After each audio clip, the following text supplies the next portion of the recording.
Speaker sir సూటిగా అడగండి please. సూటిగానే అడుగుతా సార్.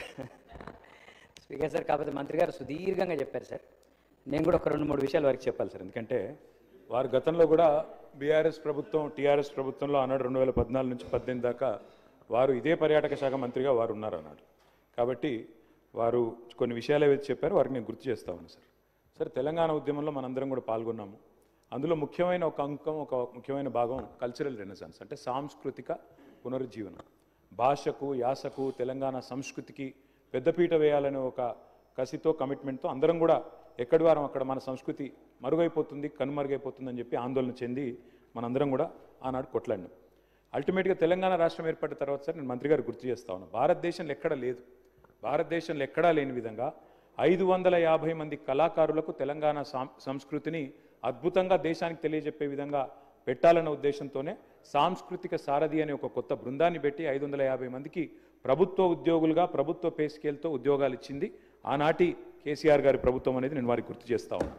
సంస్కృతి ఏదైతే తెలంగాణది భాష, యాస ఏదైతే గతంలో అణిచివేయబడ్డదని మనం ఫీల్ అయినామో దాన్ని ప్రాణప్రతిష్ఠ తిరిగి పోసే ప్రయత్నం కూడా చేయడం జరిగింది. అధ్యక్ష మీకు తెలుసు, మీ జిల్లాలో రామప్ప దేవాలయం అధ్యక్ష చాలా గొప్ప దేవాలయం, ములుగు ప్రాంతంలో చాలామంది లక్షలాది మంది భక్తులు పోయే ప్రాంతం.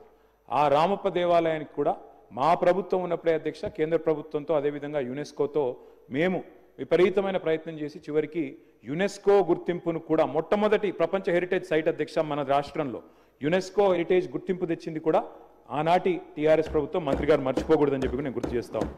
మంత్రి గారు అధ్యక్ష చెప్తా ఉన్నారు, మీరు ఏం చేయలేదు 10 ఏళ్ళు అన్నట్టు చెప్పారు అధ్యక్ష. టూమ్స్ అధ్యక్ష ఇక్కడ హైదరాబాద్లో కులీ కుతుబ్ షా టూమ్స్, వాటి రెస్టోరేషన్లో ప్రభుత్వంతో పాటు ఆగాఖాన్ ఫౌండేషన్ సహకారం తీసుకొని ఆ టూమ్స్ అన్నింటినీ కూడా రెస్టోర్ చేసింది ఆనాటి కేసీఆర్ గారి ప్రభుత్వం. వారు యాదాద్రి టెంపుల్ టూరిజం గురించి చెప్పారు, యాదగిరి గుట్ట గురించి. అధ్యక్ష యాదాద్రి టెంపుల్ ఇవాళ అంత అద్భుతంగా కట్టిందైతే మరి కేసీఆర్ గారి ప్రభుత్వమే కదా అధ్యక్ష. టెంపుల్ టూరిజం, రిలీజియస్ టూరిజం అంటే మరి ఇవాళ మీరు దాన్ని ముందుకు తీసుకుపోండి, కానీ ఏం చేయలేదన్నాము తప్పు అధ్యక్ష. ఇంకొక మాట అధ్యక్ష, వారు అన్నారు హైదరాబాద్ సంబంధించి కూడా టూమ్స్ ఒకటే కాదు అధ్యక్ష మేము చేసింది. ఇక్కడ పక్కనే మన అసెంబ్లీ పక్కనే మన మోజంజాహి మార్కెట్. చిన్నప్పటి నుంచి నేను ఇక్కడే చదువుకున్నాను అధ్యక్ష, హ్యాబిట్స్లో నేను ఆ పక్కన కూడా ఉండేవాను. ఆ మోజంజాహి మార్కెట్ని ఇలా అద్భుతంగా బ్రహ్మాండంగా తీర్చిదిద్దింది హెచ్ఎండిఏ ఆధ్వర్యంలో, Quli Qutub Shah urban development authority ఆధ్వర్యంలో మా ప్రభుత్వం అధ్యక్ష. ఒక్క మోజంజాహి మార్కెటే కాదు, అక్కడే మురిగి చౌక్ అని ఉంటుంది అధ్యక్ష. ఓల్డ్ సిటీలో మురిగి చౌక్ని, మీరాలం ట్యాంక్ని ఒకటి కాదు అధ్యక్ష, ఓల్డ్ సిటీలో చాలా వారసత్వ సంపదను కూడా రిస్టోర్ చేసింది మా ప్రభుత్వం అధ్యక్ష. టూరిజంలో చాలా రకాలు ఉంటుంది, మంత్రి గారు చెప్పారు. రిలీజియస్ టూరిజం ఉంటుంది, స్పిరిచువల్ టూరిజం ఉంటుంది, ఈకో టూరిజం ఉంటుంది, మెడికల్ టూరిజం ఉంటుంది, అడ్వెంచర్ టూరిజం ఉంటుంది. ఈ అన్నింటిలో కూడా మా ప్రభుత్వం ప్రయత్నం చేసింది అధ్యక్ష.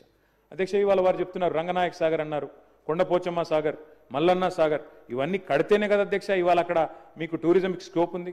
అవన్నీ కట్టింది కాళేశ్వరం ప్రాజెక్టులో భాగంగా ఆ సాగర్ల నిర్మాణాలు, ఆ జలాశయాల నిర్మాణాలు చేయడమే కాకుండా అక్కడ టూరిజం కోసం డబ్బులు కూడా కేటాయించింది కేసీఆర్ గారి ప్రభుత్వం కాదా, వారిని చెప్పానండి అధ్యక్ష. సంస్కృతి గురించి వారు చాలా విస్తారంగా చెప్పారు.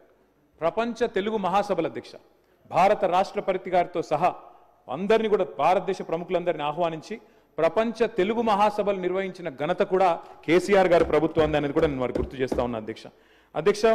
ఒక మహాసభలే కాదు అధ్యక్ష, గ్లోబల్ ఆంటర్ప్రినర్షిప్ సమిట్ ఆనాడు ప్రధానమంత్రి నరేంద్ర మోడీ గారు, ఇవాంకా ట్రంప్ గారు వారందరూ వచ్చినప్పుడు 2017లో ఆనాడు మంత్రి గారు కూడా ఉన్నారు, ఇక్కడ మంత్రిగా ఉన్నారు, అక్కడ మంత్రిగా ఉన్నారు మాతో పాటు.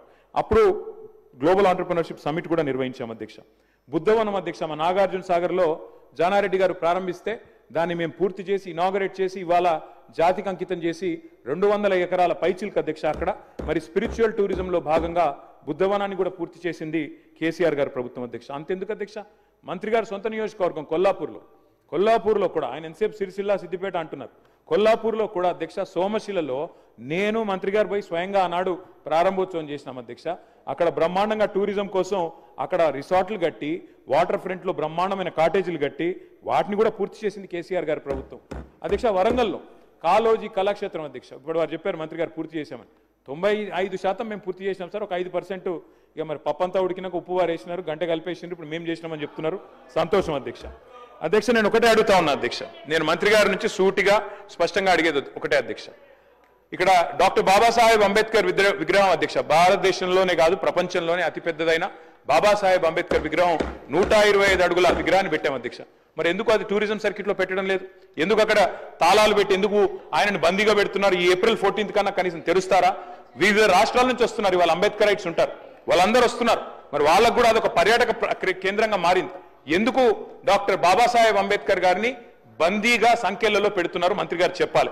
అదేవిధంగా తెలంగాణ అమర జ్యోతి అధ్యక్ష, తెలంగాణ అమరవీరులకు చిహ్నంగా మనం కట్టుకున్నాం, దాన్ని కూడా ఇంతవరకు డెవలప్ చేయట్లేదు. దాన్ని కూడా దయచేసి కన్సిడర్ చేయండి అధ్యక్ష.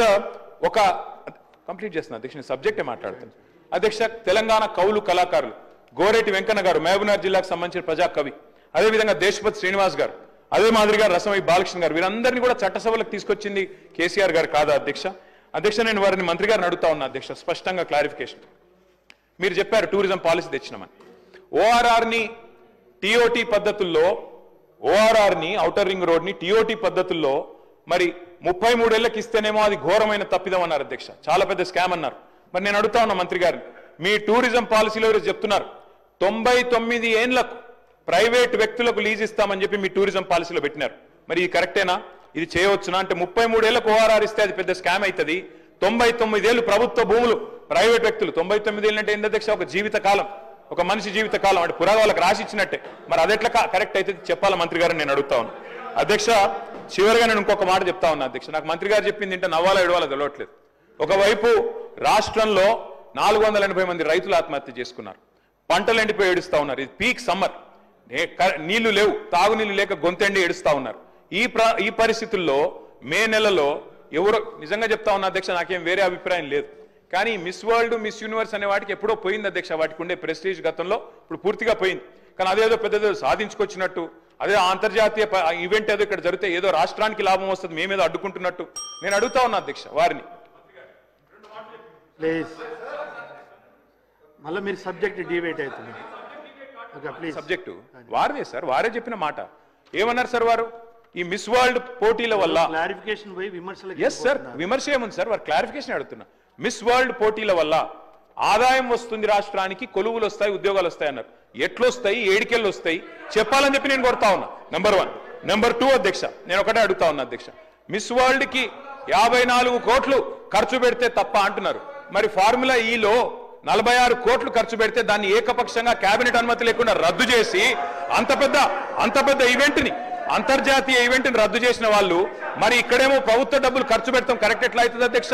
చివరిగా నేను ఒకటే అడుగుతా ఉన్నా అధ్యక్ష, ఇవాళ టెస్లా అనే ఒక కంపెనీ ఎలక్ట్రిక్ వాహనాల కంపెనీ అధ్యక్ష, భారతదేశంలో యూనిట్ పెట్టాలని చెప్పి ఎదురు చూస్తా ఉన్నారు.